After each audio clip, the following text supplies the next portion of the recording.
Welcome back to the Damn Yankees podcast produced by Seven Ashes Productions. It is Sunday, January 14th, 2024. It's our first podcast of the year. My name is Megan. That's my brother Ryan. And over there is our baseball dummy, Cliff. Hi. Hi. Happy New Year. Yeah, Happy New Year. Welcome back. Yes. It's been a few everybody. weeks. Yeah. It's been a few weeks since we last did this. Last time we did this, we thought we could maybe possibly during that podcast get Yamamoto, and that did not happen. No. We can, very briefly, I don't think either of us are sad by how much ended up being spent. And I'm glad. I don't remember the final total, but I just remember thinking it's $1 million more than what total of what Cole got, and at the end of the day, that's right. You don't deserve after. I think it ended up being $325 million. $325. Cole got gets $324 for his full contract, and the Yankees didn't feel right giving somebody who has never pitched a major league pitch in his life more money than their ace who just won the Cy Young Award. So, and I'm in agreement with that. That's okay. If we had gotten Yamamoto, I would have been all in, and he's going to be a great pitcher, and wow, this is amazing. But since we didn't get him, I'm also okay with not having spent that much money for a pitcher that we're not exactly sure how it could go. It's probably going to be very good compared to many other Japanese pitchers. He has a lot better numbers, but you still don't know. So I'm okay with it. As long as while we all were hoping that if he did sign with the Yankees, that it wouldn't be the case, and of course there were certain games that proved that it may not have been the case. But we also know that there were some times in Japan where his numbers in the postseason weren't as good as what he would show in the regular season. Yeah, that was something we talked about. That like at least his first couple of games in this past postseason in Japan was really rocky, and then like you said, he got it under control. So we'll see what happens. I do agree though that if he had signed with the Yankees, I would have loved it. Like if he had signed with us, I would have loved it. But at the end of the day, I agree that money can be spent elsewhere, especially when we want to keep Soto long term. And if that was a hindrance, if that would have become a hindrance with this team. I think we kind of went over too before, was just like, we don't want like Soto, even this year. Soto was the priority this year, and Soto should be the priority this coming off season as well. So, So we didn't get Yamamoto, the whole package like we wanted for Christmas, but we did get Soto, which is pretty damn good. What else has happened? We've had a few signings since the last podcast. We won't go over all of them. There's several minor league contracts in there, but we did send Florial away, who has been a career minor league Yankee. One time was expected to be a top prospect who would be important, and then he held on to him Cashman held on him for so long. We get Cody Morris from the Cleveland Guardians in return. Yeah, and Florial is like a career quad A player. Yeah, he was too good for AAA, and but it doesn't never really found it yet for the major league team. So and while Cody Morris is of a guy, I think he's got over a 4-run ERA. Last year it was over 6, but career total I think it's 4 something. Close to it anyway. Yeah. The fact that we could get anything for him now is impressive, but at the same time, we probably could have gotten rid of him like a few years ago and actually gotten something else. But the fact that we got anything for him this year was actually kind of impressive, considering that we DFA'd him. And he came back. All 29 teams said no, they don't want to. 29 teams could have gotten him for free, and all 29 teams said no. So the fact that we were able to do it now this year and get a piece back is and a major league level piece back, regardless that it's maybe not the best major league. And the rumor is that Cody Morris, as well as another Cody that we signed, Cody Petit from the Miami Marlins, both of these guys could be Matt Blake project bullpen guys. So while they're probably nothing big, like neither of those guys are going to be bullpen or not bullpen, rotation not threats. rotation guys or anything. Yeah, I could see them fighting it out in spring training for some role spots in the bullpen. Yeah. But the two bigger, funnier ones that I enjoyed that we signed is Bubba Thompson was one. I think we claimed him off waivers from the Cincinnati Reds. From the Reds, yeah. Speedy outfielder, contact guy, and then Jeter is back in pinstripes. Jeter is a Yankee again. Yes. Okay. But Jeter Downs is his name, and he was named after Derek Jeter, after the great. He was named after Derek Jeter. Jeter Downs is most notably known for the centerpiece. Well, kinda. We actually got both centerpieces now. Of the Mookie Betts trade. The current, yes.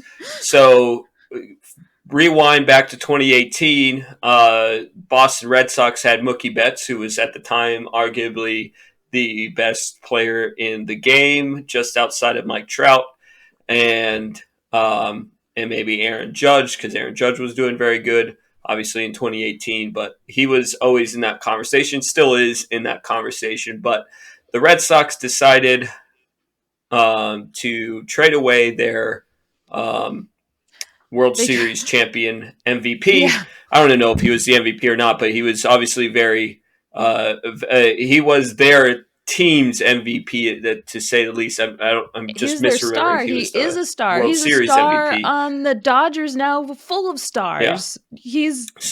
Don't trade away Mookie Betts. Yeah.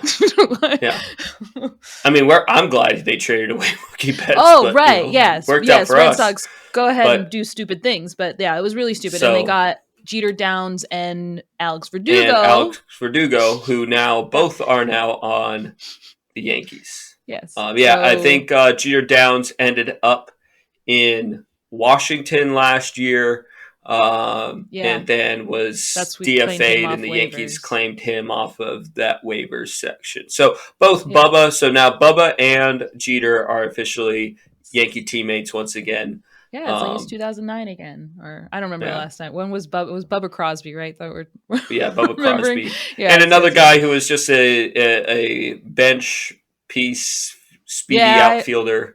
Speedy defender. Outfielder. Even actually, that might have been so long ago. I feel like that was right around when Brett Gardner was starting as well. I feel like it was. I was going to say. I feel like it was more 2005 or 2006. Yeah, I think that's why Bubba Crosby didn't make it. Brett Gardner won kind of the speedy outfielder role, and played a damn good left field, and didn't get. I think he didn't get the love he deserved, but that's okay. But yeah, so it is funny that we now have Jeter and Bubba back on the team. No, but so those are just a little funny. They'd probably be small impact, if anything, during the regular season, but we'll see, I guess, what happens in spring training and where they fit. But two other signings that aren't named yet. Not official, but they've been reported as agreed upon. So the first one, less a big name, and also it's not really even a new signing. It's more of a re-signing. That's Luke Weaver. We had got him last season from Seattle off of waivers. So we re-signed him. I think he's a little bit more of an impactful guy just because he's already been within the team. So something more than Morris or Petit that they could have given. Yeah, they certainly liked him.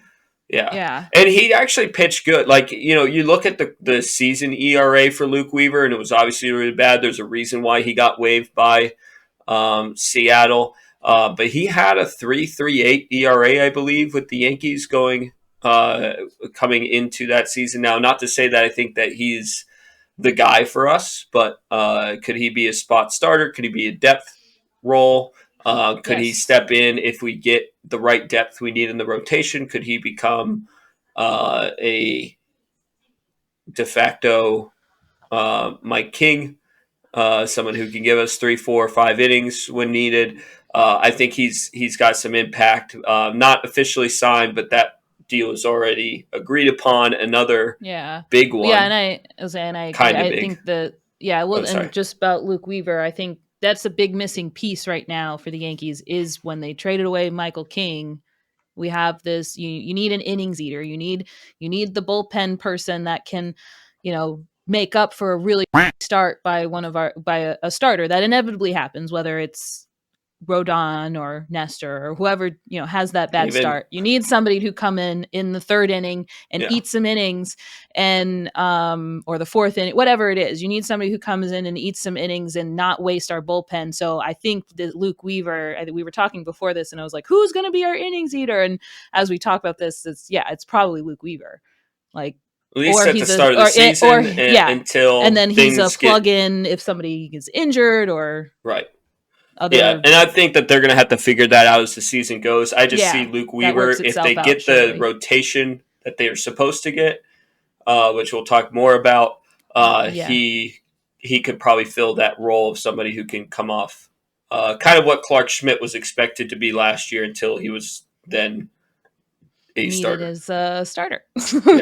So, another big one is it's not the biggest, but it certainly is a biggest name since Soto of additions this offseason is Marcus Stroman. I was going to make a height joke, but I guess I shouldn't do that since he's a Yankee now.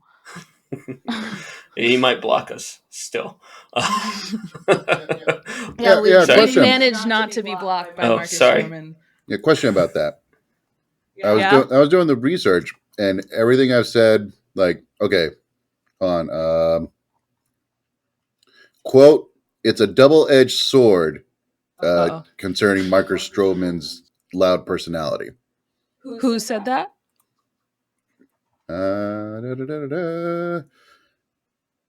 MLB analyst Keith Rad. Oh, okay. I thought it was maybe another, like a teammate or something. Yeah, I mean, that's Marcus Stroman, a double-edged sword. He is fiery. He is a deep defender of his team.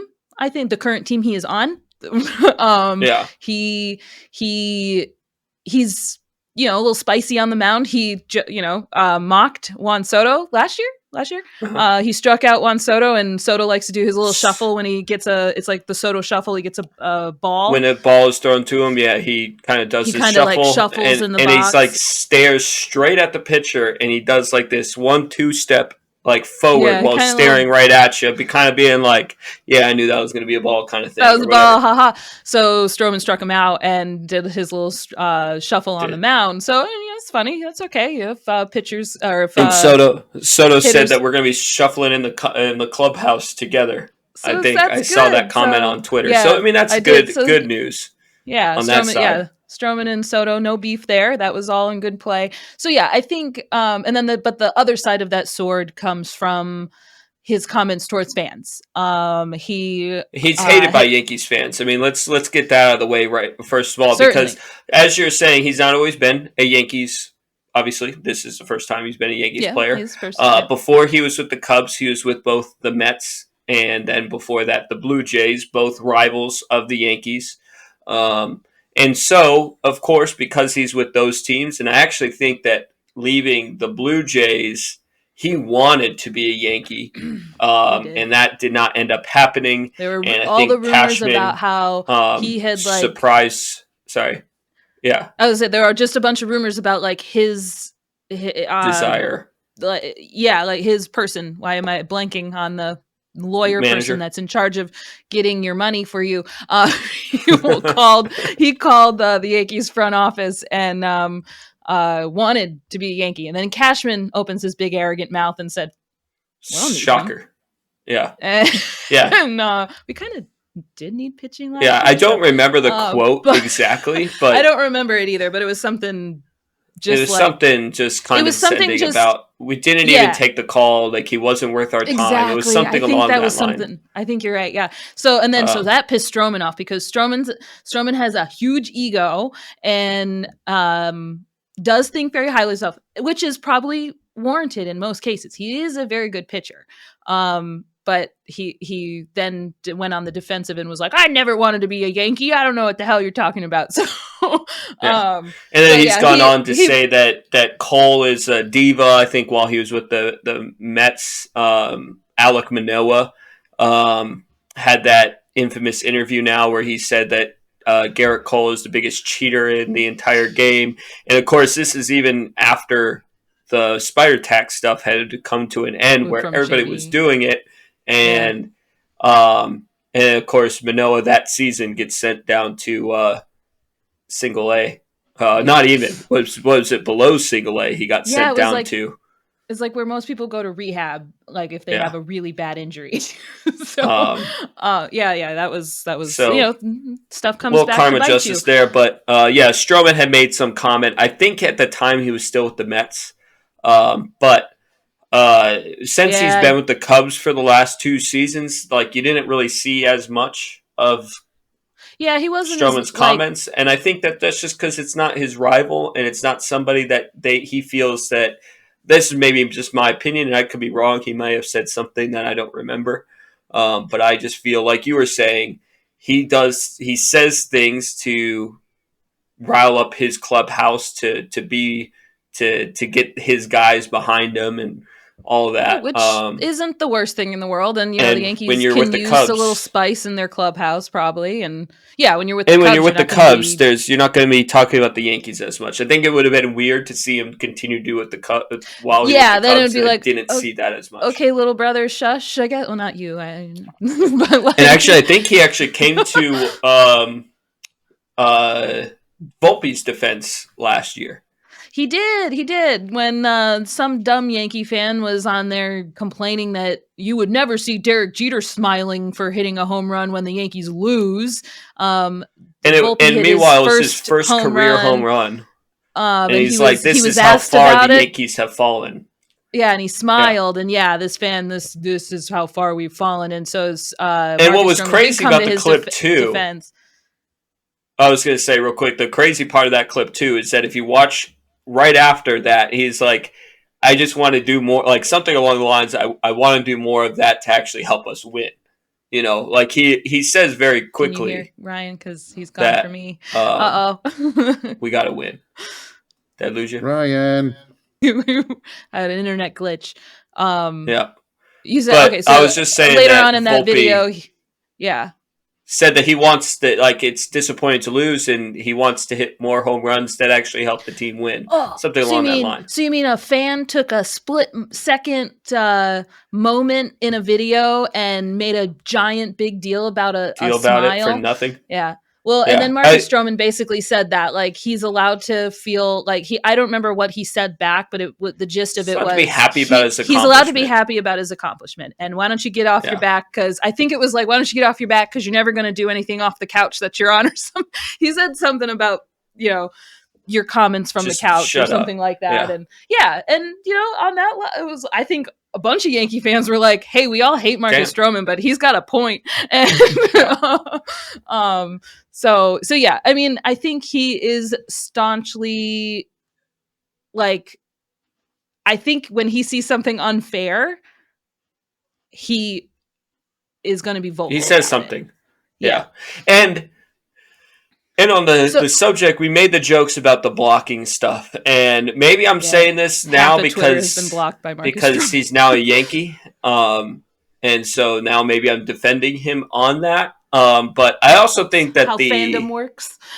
And that's part of it. But I also do think that the idea of blocking on Twitter has also changed. Like, I saw somebody, it was a Yankee fan, who was talking about, like, he had blocked somebody. I think it was Johnny's Lasagna had blocked somebody on Twitter, and the guy posted it, like, screenshotted, like a badge of honor kind of thing.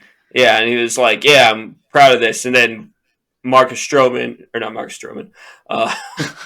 Lasagna saw that this guy, I guess people were sending him a screenshot of his post, and so he posted that screenshot of the other guy's screenshot to say, "Yeah, and I would do it again." Like it took 3 buttons to block you. Yes, I would do it again. And it's like, I'd rather not see stupidity and whatever. Yeah, I mean, like I get on to social, like something along the lines, I get on social media to have a good time, and you ruin those vibes. So I'd do it again. Yeah, I mean, it's your own. So if Marcus Stroman wants to block people, the funny thing I think about Stroman's quick block finger is that there's a bunch of people that are like, I didn't even know I was blocked by Marcus Stroman. I've never even interacted with Marcus Stroman. Why am I blocked by Marcus Stroman? So, Twitter is Twitter. I don't care as long as he pitches well and, keeps the drama to a minimum. If there's drama, it should be directed outward to a different team. Question about that. Okay. Does he have issues with Brian Cashman? Well, we just talked about that. We were surprised that Cashman stowed his ego after Stroman went on the tirade in the offseason, whatever offseason that was, when Cashman made some offhanded comment about how we didn't even take the call. We're not interested. Gotcha. But that's the beginning and end of that. Pretty much. I mean, there was no continued beef. It was just they had, there were rumors that Marcus Stroman wanted to be on the Yankees. When somebody asked Cashman about those rumors, he was like, I don't know. We didn't call him. And then, Ryan's got the whole thing. Okay. Found it. Cashman said that Stroman was not a difference maker and he would have ended up in the bullpen for the Yankees that season.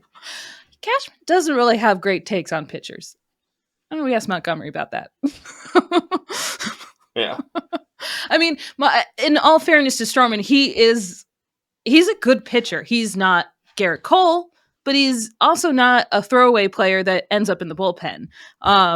At least he's proven over the last couple of seasons he's not. So Cashman is arrogant. He says shit. And then when he said that, you're not a difference maker. That's right. I do remember those quotes now. And Stroman got real upset about that and was then turned it around to, I never wanted to be on the Yankees. Who said this? And everyone was like, dude, we have the receipts. Like, it's fine. You've said it. I asked because, the other thing that came up in my research was that what constantly comes up is that some analysts believe signing Marcus Stroman reflects Yankees' desperation because of his clashing with Brian Cashman. I've seen that desperation comment. I actually really feel like it shows that the Yankees aren't desperate. Stroman was a good free agent in a market of, we'll talk in just a minute, of Snell, Montgomery, and a couple other people who have been signed. But we signed him for 2 years, $35 million. Is that right, Ryan? 36, but yeah, 36. About the same numbers with an opt-out clause, I think, for another year. Yeah, right. And so that's actually a really good signing. I think desperation would be us throwing in all the money to, I guess we'll lead into it, Snell or Montgomery or someone, and giving them all this money because that's desperate. We don't need right now to sign another Rodon deal that might not. We'll get, again, as you're saying, we're going to get into it with Snell and Montgomery here in a minute, but that deal to me also allows the Yankees to have that leverage back into their corner. It's like, look, and I think we're going to get into it, but yes, we could use you. Yes, adding Snell or adding Montgomery is going to be a big bolster to the rotation. But now I don't think anybody would tell you that Stroman's we already got our number 2 guy in Rodon, so obviously he didn't do good last year, but I do think there's an argument that he could bounce back, and so I like Ryan said, I think it's a leverage move. It's a deal that allows you more wiggle room. He's a good pitcher. He's an all-star pitcher. And he's a healthy pitcher. Yes, that's true. That's something that doesn't get talked about enough. He's pitched over 150 innings for the last 3 seasons, and super important. The Yankees rotation haven't had that. Riddled with injuries last year. Cole is the only one that stayed healthy. Only one. The only one. Well, Schmidt, you could argue, but he wasn't. He was like a spot starter. Yeah. He wasn't supposed to be the number 5 starter. So yeah, I mean, that's super important going into this season. And, last season we thought we were going into with a rotation, like a juggernaut rotation, and no one could stop us. And Cole ended up being the only one that any good. So yeah, I mean, so we are depending a little bit on Rodon bouncing back for Stroman to work. Yes, thank you. Yeah. So yeah, I think I think Stroman was a good signing overall. Like his only negatives come off the field, in certain comments that he might make. Too. Yeah, and that, hopefully he's a net positive in the clubhouse and not a distraction. Yeah, my only concern would be when it comes to Marcus Stroman is him becoming a Josh Donaldson. Sure, he's another guy that all the Yankee fans hate. He's made comments about players. Cole, both have made comments about Cole specifically. Both are a little bit hot-headed when it comes to media or social media. And as soon as the fans started turning, it didn't work out. So hopefully that's not the case. That Stroman has that JD didn't have, that Josh Donaldson didn't have, or I'm trying to say, Gio was sent away. Like someone who was beloved on the Yankees was sent away for somebody who we did not like. And at least Stroman is a free agent signing. We didn't have to get rid of anybody to make room for him. And he does have that $28 million a year. And he doesn't take up that much, $50 million in total of roster money over 2 years, and a pig-headed freaking front office that doesn't want to get rid of him. So yeah, I think there's the potential that there could be some rocky roads ahead of us, but I also think that overall Marcus Stroman was a good signing. I do think the most likely rockiness that we're going to experience with Marcus Stroman is he inevitably, everybody has a bad start. Cole has had bad starts. Inevitably he will have a bad start. The Yankee fans may boo him, and how does he bounce back from that? Yeah, Rodon got booed, and then he comes off the field and he starts kissing, which, honestly, I mean, if that was on the other team, I'd be like, what an asshole. But he was on the Yankees, and I was like, get over it. Like, he could have done so much worse. He didn't flip anybody to the bird, but he could have done so much worse coming off the field. Like, and the Yankees are going to get mad about it. Yankee fans are going to get mad about it. You say worse. Like, he's just giving you back. Like, to me, it was like, good. Like, just like, yeah. In my opinion, too, one, Yankee fans get mad when players respond in general, which is kind of annoying. It's like you can't have it both ways. You're gonna treat these guys like shit for having bad starts. And hey, this is New York, so it's expected. You better know it's coming. To me, as long as they're not a whiny about it to the media, like a Jackson Frazier. As long as you're not like that, or you mope around, you miss a ball, and you're and you mope on the field. I think that's what people see. Like, who does that? That's that is to me a bigger issue than blowing kisses and giving it back a little bit. Let the players give it back a little bit. Yeah, I think that is ultimately what Yankee fans want to see too. Like, you get booed, you might have give it back to them, but when you go out the next time, you don't bring that onto the field and you bounce back and you have a good game. Like, you don't want to be Hicks on the field and moping around because people are booing at you. I mean, I get it. Booing, having a stadium full of people booing you and looking at the internet and seeing people trashing you is not a fun thing. But you're a Major League Baseball player. I think you got to drown out that noise and know that you're in New York, and that just comes with the territory. So I think that Marcus Stroman could be that guy that can ignore the boos. As long as he does that. And I do hope that Yankees fans don't, out the gate start booing him, but you never know. They, like we've talked about before, they've booed Stanton his first home game of his career. So after hitting a home run on the road.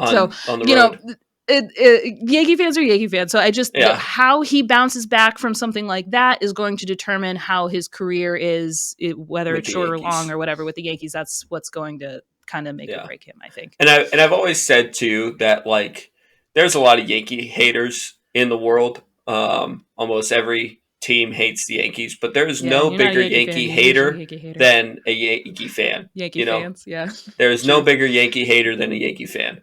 I did see the truth of it all. I did see some funnier comments online from Yankee fans of like, who cares if, Marcus Stroman is the way he is? We're all that way. So why are we, we talk shit online. Why can't he talk shit online? So there is a sect of Yankee fans that get it and they're cool with it, and clean slate. You're on the Yankees. Let's go. Let's win 28 and move on. Yeah. And I've seen a lot of that comment too. They're like, I don't really care about any of this stuff online. I want number 28. So if he helps us get number 28, I'm good with it. And I think someone like him, his attitude is something that the Yankees need. Like we had said, the Yankees kind of gotten bland over the last couple of years. Yeah, they're often criticized for being very vanilla and And so, I don't know if we were saying it during the podcast or our pre-podcast that the Yankees have made a lot of signings this year that are of that kind of spicy. Yeah, you got Verdugo, you've got Stroman. There's other names floated out there that we're about to get to that you'd be surprised. Like sometimes you go, I didn't think they would get him. Stroman, honestly, if you would have told me 2 years ago that Marcus Stroman was going to be a Yankee, I was like, really? Because he doesn't really fit their mold, No. I mean, hell, there's conversations how many times online. Do we talk about it? Sorry. So there's conversations online asking if the Yankees are going to allow Marcus Stroman to wear his do-rag.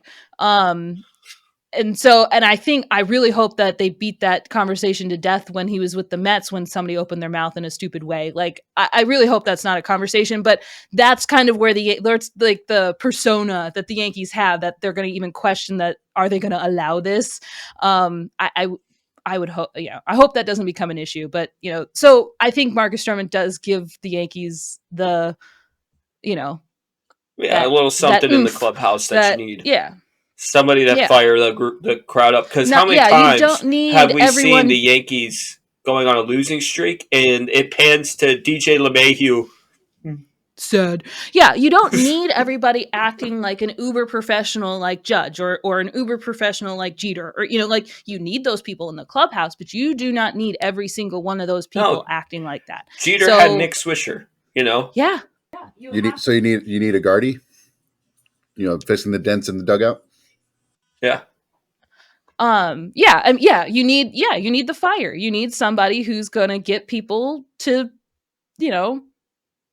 jump over the fence because you started a fight. I mean, you need those guys, and I think he can add that. And again, as other people have mentioned, if it gets us 28, I'm all for Stroman being in pinstripes.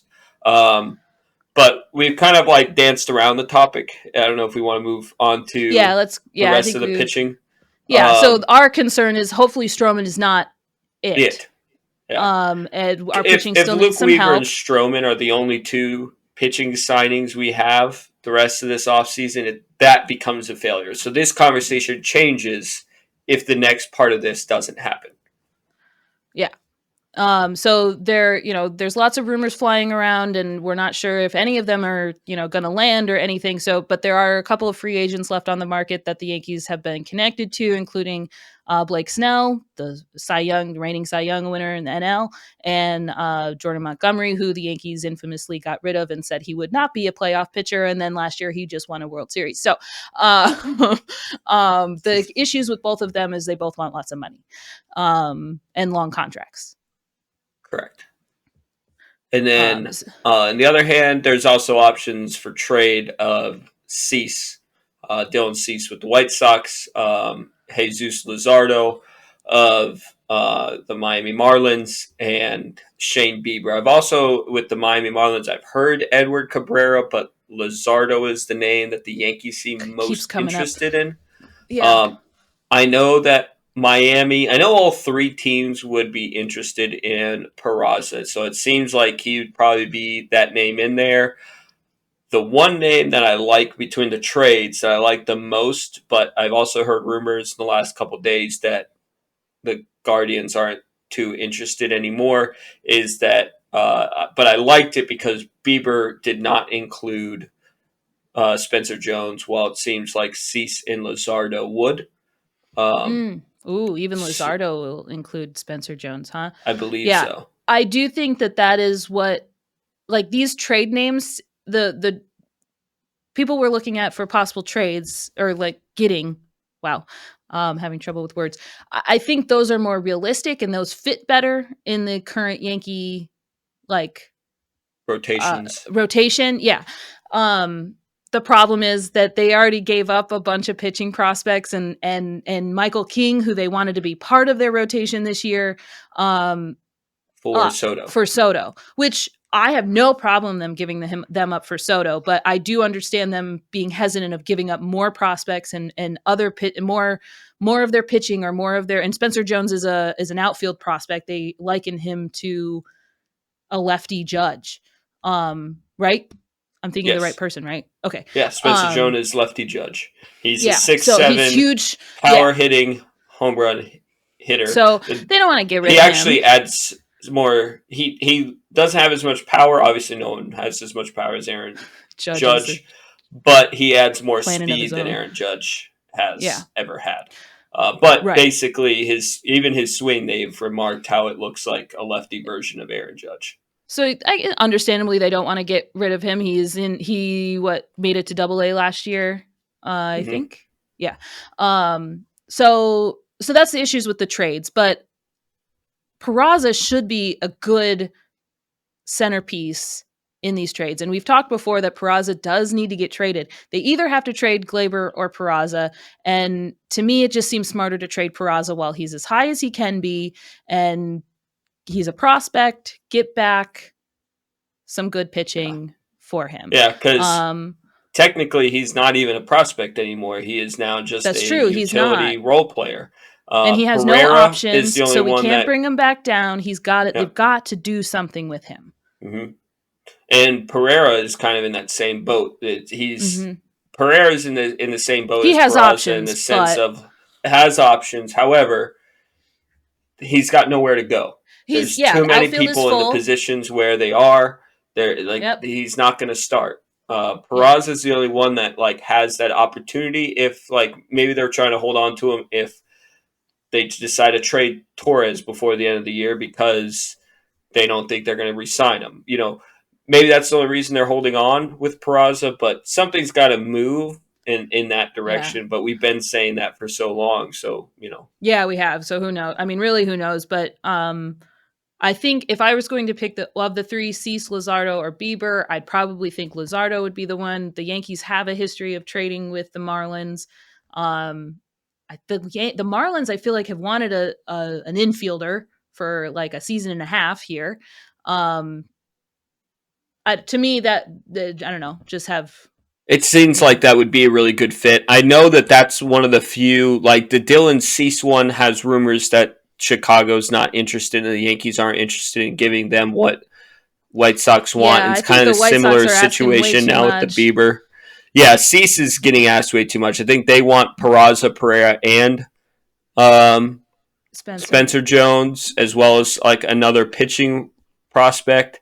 Yeah. They wanted way too much. They're acting like he is Snell, he's on a team, exactly. or Yeah, Bieber. I heard that it's just some kind of in a similar situation, but less so. Bieber is. Of these three pitchers, Bieber is the worst of the three. Yeah, and I mean he's got the name, but yeah, he's on the decline. Decline. And he's got a good upside.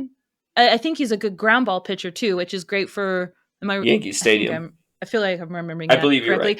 You're right. So that's great. When he was at his best, I am remembering that. He was doing that very well. But in the last couple of years, those ground balls have turned into line drives. And so we don't need those to turn into fly short porch home runs. So I think Bieber just has a lot of question marks. To me, Luzardo just seems like the good middle ground, somebody who they don't want the whole farm for, and should fit in well with the rotation. Yeah. Between Snell and Montgomery, I don't know. I mean that if they're going to sign a free agent, there's going to have to be a lot of negotiation. I just don't see the Yankees meeting. There's a lot of money going to them, and that's between the money concern. And years. Snell was offered $5,150 by the Yankees reportedly, and Snell wants over 6 years and $200 million. And I did like Montgomery, that comment the numbers aren't there, but I was just going to say the numbers are not there for Montgomery, like what offers have been around. I know the Yankees are interested, and the rumors are there that Monty is not interested. I don't know how much is that. Yeah, how much that's true, but I could see him holding a grudge. I could also see him not caring, but I could see him holding a grudge of being told we didn't see him as a. I mean, imagine your current employer trades you to a different employer. Your contract ends up with them, and then they're calling you back to say, "Hey, you want to come back? You want to help us? Yeah. You didn't think I could help you a year and a half ago, so and they traded him for a guy in a boot. Now Bader had his ups and downs. And now he's gone. Into Bader, and now he's gone. A guy who was claimed off of a waiver. He was in a boot when you signed him, and then you released him, or he's on waivers or whatever fancy term MLB wants to use for getting rid of somebody for nothing. That's what happened with Bader. He released or wavered, whatever. We got nothing back for him. So I wouldn't blame Montgomery if he is holding a grudge. We just don't know if those rumors have any merit to them. It's just what they say. And yeah, Snell, what I did find funny, what I was just going to say was that, like what John Boy said, I think it was that it was like, way to go to release the Snell numbers before the signing for the agreement for Marcus Stroman came out. Because they were like, way to release that so they know that this wasn't your first option. Right.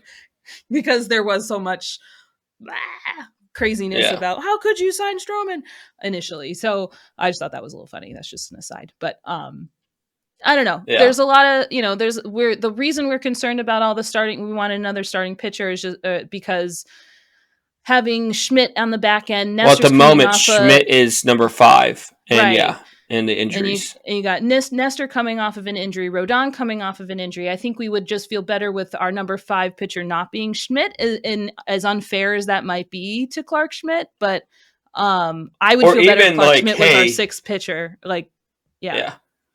Or even if it's like, hey, we expect that we're going to deal with injuries again, like we just had talked about before. We should expect. Like, you can bank on the hopes that Rodon is going to bounce back. And I can definitely see that on the Yankees side. They paid him 6 years and over $30 million a year. Paid him to be that number 2 guy. The number 2 guy, the guy behind our ace. Yeah. They might be wanting another season. And maybe this isn't the free agency pool of pitching that maybe Yamamoto was it. And after that, sometimes people do that. While Snell and Montgomery are very good, do they want to use that for this year? Do they want to make a trade that's going to work for them instead? So it'll be interesting. I don't see the free agencies happening. I don't see Blake Snell and Montgomery happening. The only way I see it is if the Red Sox get involved. Or and then they could be like, whoa. Yeah. You can't have him. We'll take him. Especially with Monty, right? If the Red Sox start getting involved with Monty, then the Yankees might step in further. I could see that. And even the same with Snell, but we'll see. Yeah. Well, if they are done with their rotation, which I feel like I'm 51% leaning toward the front office being done. Probably if I were to guess what the front office is thinking, is that they're going to bank on Rodon being their number 2 and bouncing back, and that they can that Nestor deal with their rotation as it is. Yeah, Nestor will come back and be better and be more like his 22 self. And so that then means, what are we doing in the bullpen then? I know we mentioned Luke Weaver's kind of long relief, but we still need to. You still need a Wandy replacement if they're not going to sign him. We need a lefty. We did get Victor Gonzalez, and after that, I think it's only Matt Crook. I think there's another one in there, but I don't really think that. Nick Ramirez, I think, was a spot starter, and so he's not. I mean, he could be long relief, I guess, but you need that quick lefty to get the lefty out guy. Which I don't know if we want to. I just remembered this. We didn't plan on talking about this, but they changed some rules slightly again in for next season or this coming season. And one of those is the pitch clock has been reduced by 2 seconds. So instead of 20 seconds, it's 18 seconds. With a runner on base, right? With a runner on base, yes, I think so. And then the number of hitters a relief pitcher must face before being pulled has now just been reduced to 1.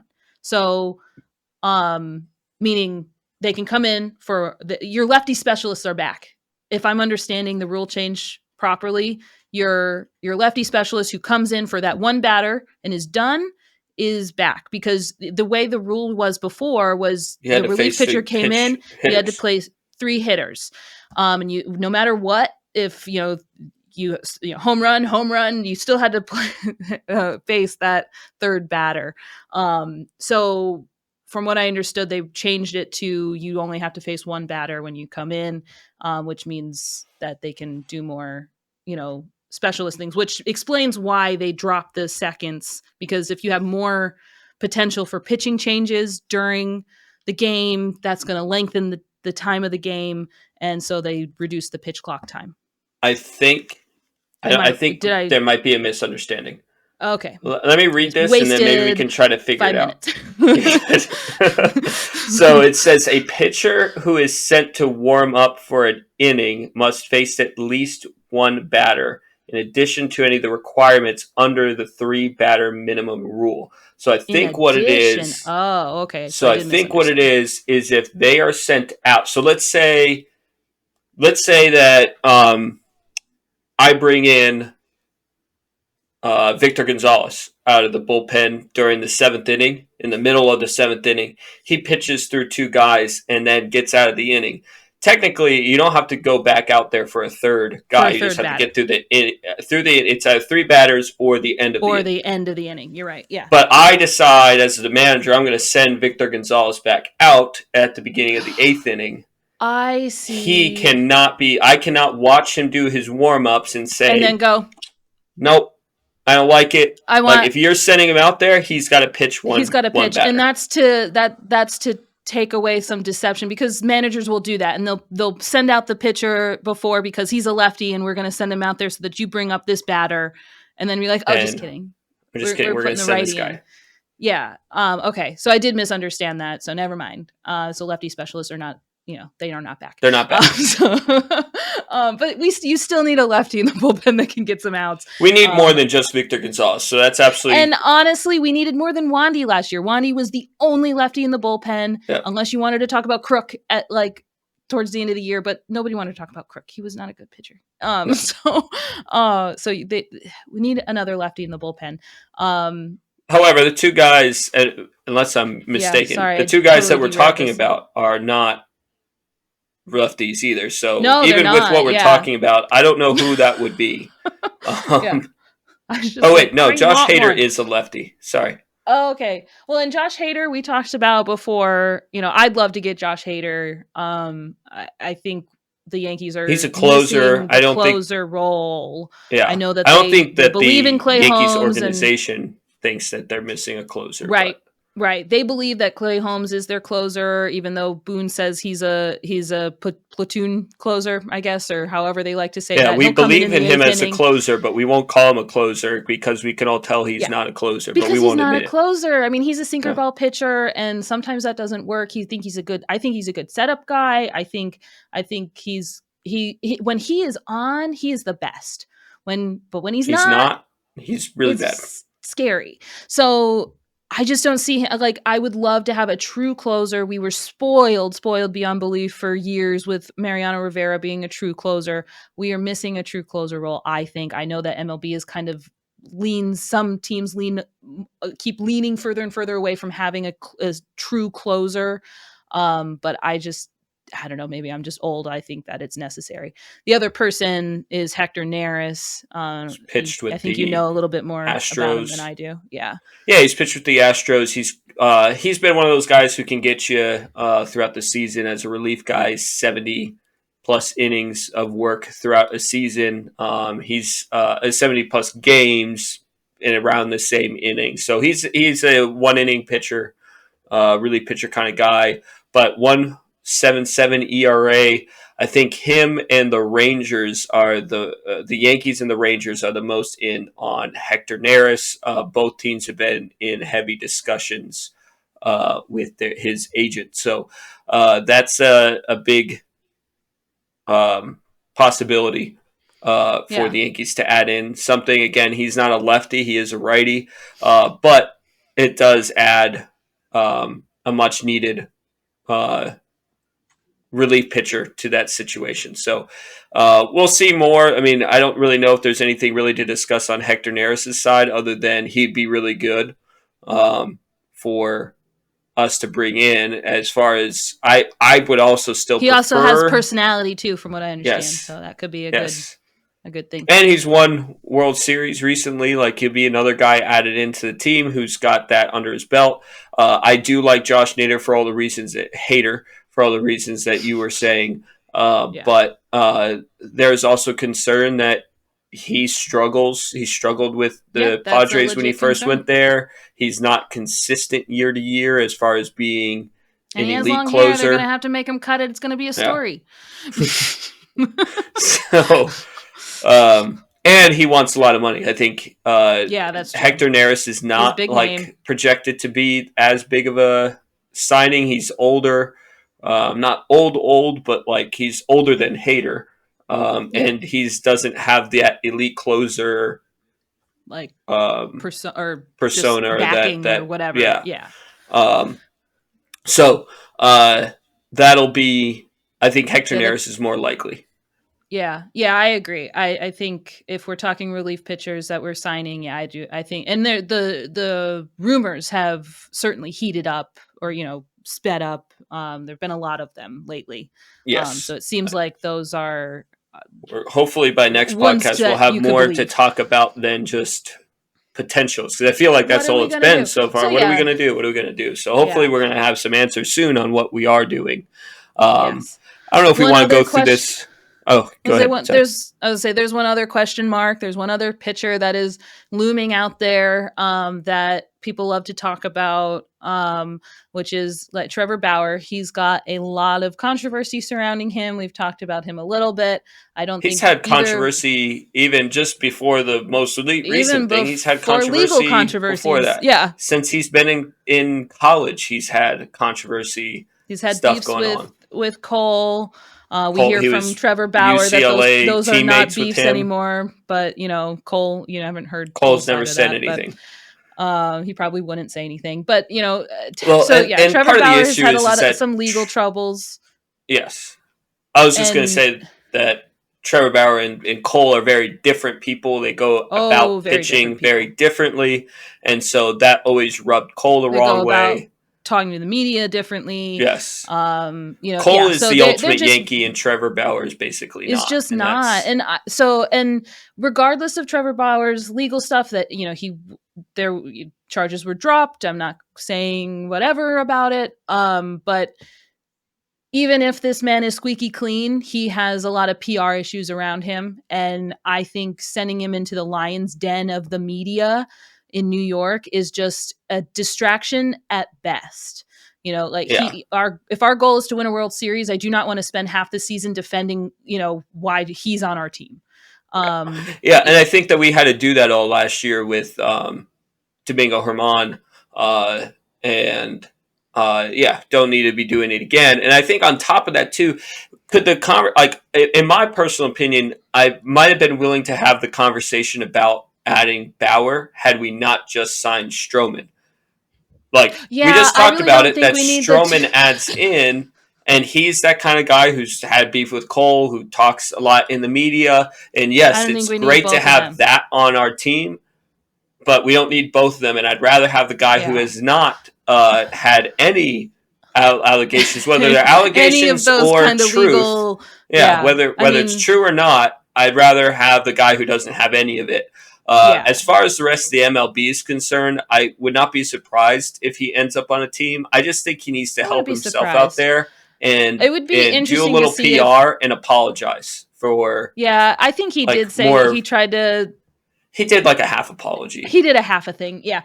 I think it'd be wise for him to say, I messed up in my judgment, and I hope that a team is going to give me a second chance. And I think that, I mean, if he's been not proven guilty, not that I don't think not proven not guilty, whatever the case may be. I think he would have a really short leash with whatever. Yeah. And I think he'd just have a really short leash for any team. He might even have like certain things in his contract that says like, if this and this and this happens, if this comes up, you will not get those guarantees. Yeah. So yeah, I mean, he is a good pitcher. He probably will get another chance in MLB. I don't know what team takes that chance. I just don't think it's going to be the Yankees at this point. I don't think it's going to be Yankees. I don't think it's going to be any team in a big market area where they're going to have to answer questions every day about him being on the team. Right. I could see him ending up with like, I don't know, a Chicago White Sox or a Royals. Yeah. Or a team that's just, it's not typically serious. They're not trying to win the World Series that year. He needs someplace to play. What I do think will be interesting if he does get it is how he'd do, because I know he didn't pitch great when he first went over to Japan, and then he did better. He started pitching. He's bounced back. But I just wonder how they are pitching with a different ball over in Japan. Like it's slightly, it's textured differently. It's slightly smaller.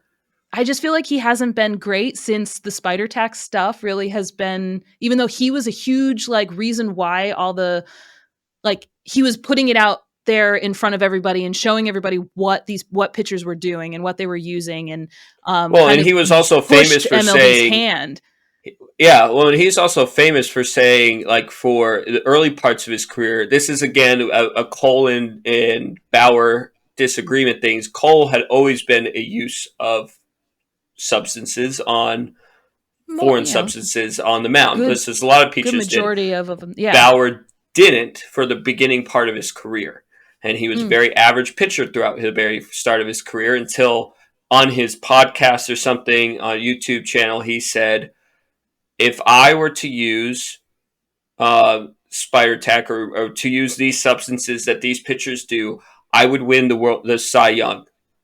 Yeah. That next season. He won the Cy Young next season. Yeah.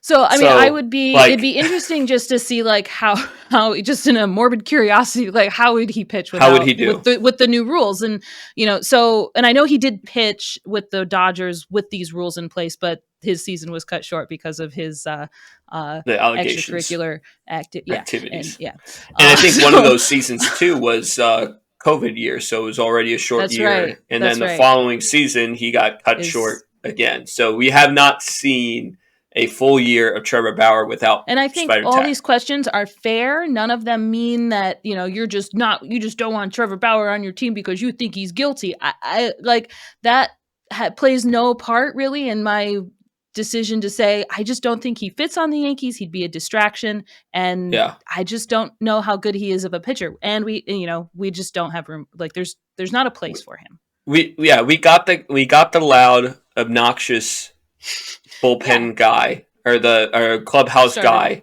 Yeah. In the starter role, and that was Marcus Stroman. I think once Marcus Stroman got signed, I think that the like you don't need two of them. You know, you need only one guy who's like that. Who knows how those two would even interact? You know, who knows? Those are two different egos. So I think it is a relevant topic to bring up. I just don't think that he really has a role with the Yankees. But I think that's about the biggest things. There have been minor rumors about, I mean, as far as like the rest of the field is concerned, for just bouncing back to what else do the Yankees need? I mean, pitching is what the Yankees need right now. I think the rest of the field is pretty much set, but there have been, you know, I mean, I would like a better third baseman there have been a lot of people asking if we want Gio back. Like, do you think and there had been I would love Gio back. Really, but you need to clear out some space. You'd have to clear out some infield space. So I just don't know how that would work. If DJ's your third baseman, and I will find it interesting to see how they handle spring training and like how they go move through how they move through it. Yeah, DJ being the third baseman all year concerns me. Like, you know, I think DJ's best role is super utility in the infield.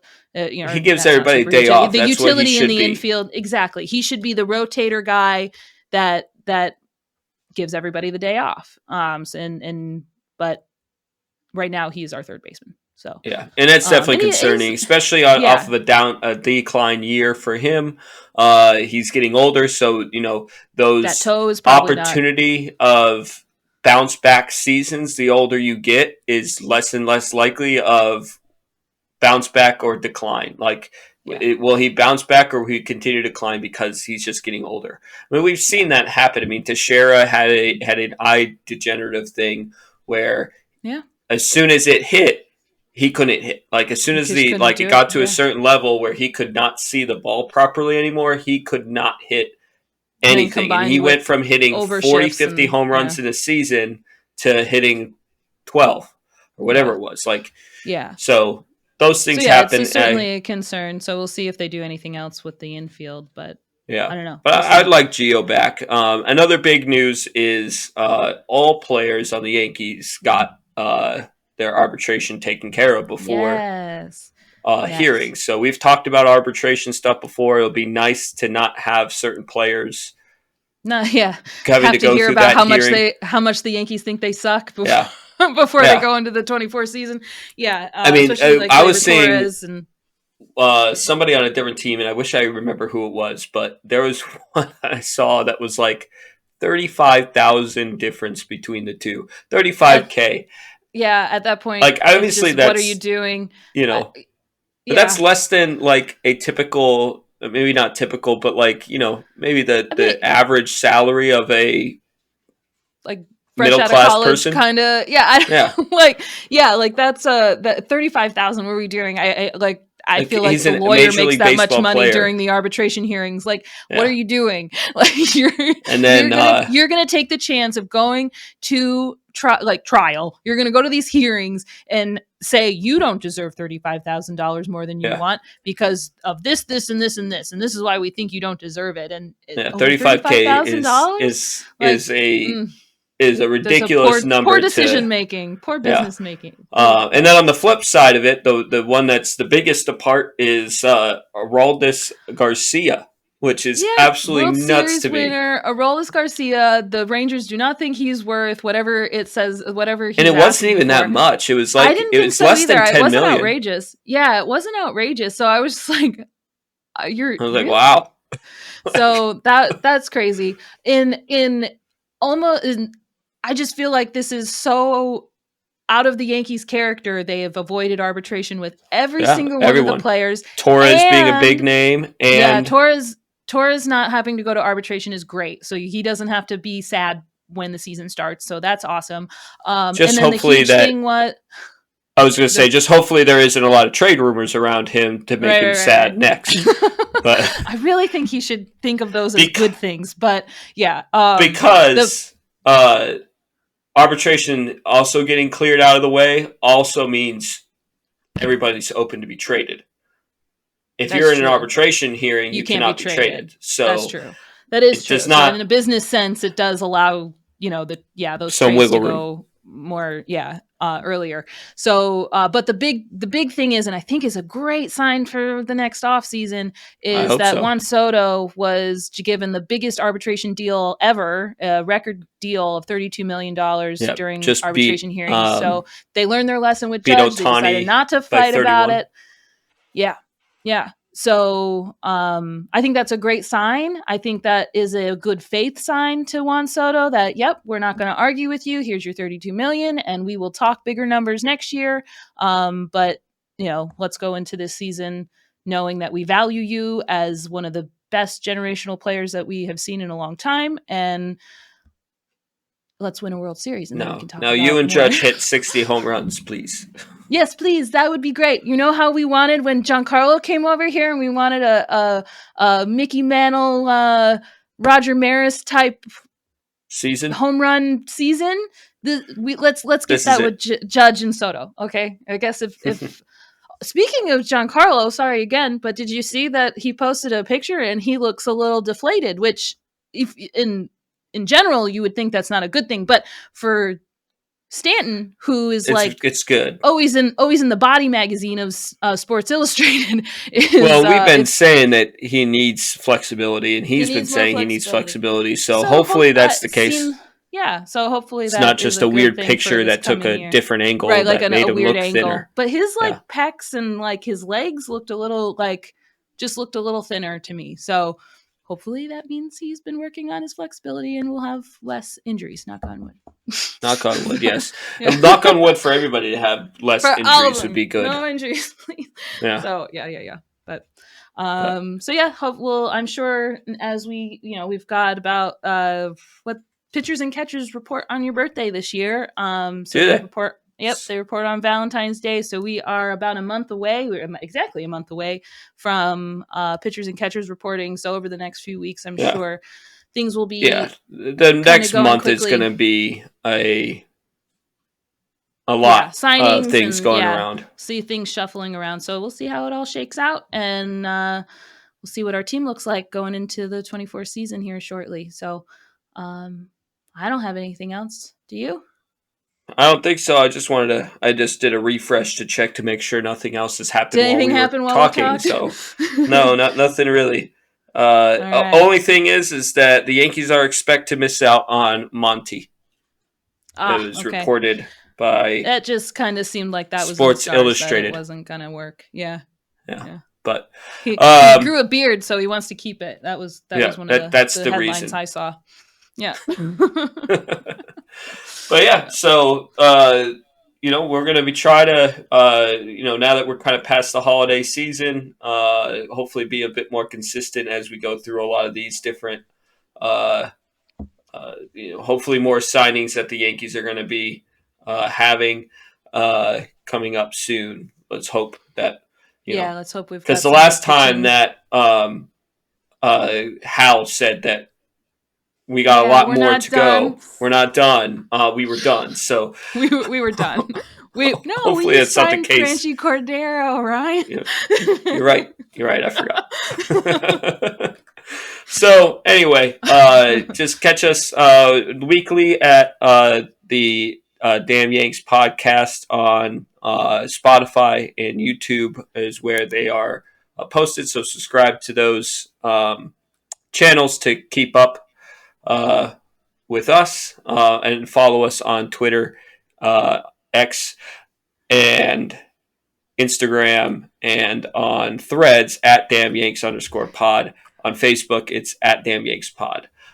So keep up with us on those platforms. And our New Year's resolution is to be on the same day every week. So we can drop, what was it? We were planning to drop Wednesdays each week. So we'll film on Tuesday, drop on Wednesday, and it'll hopefully be more consistent. Yes. Yes. All right. And again, now that we're past that holiday season, hopefully things always get hectic everywhere. Yeah, so. we both have, or all three of us have day jobs. So yeah. Anyway, so yeah, we will be back next week, and hopefully with some good news. Yes. Until then. See ya. See ya.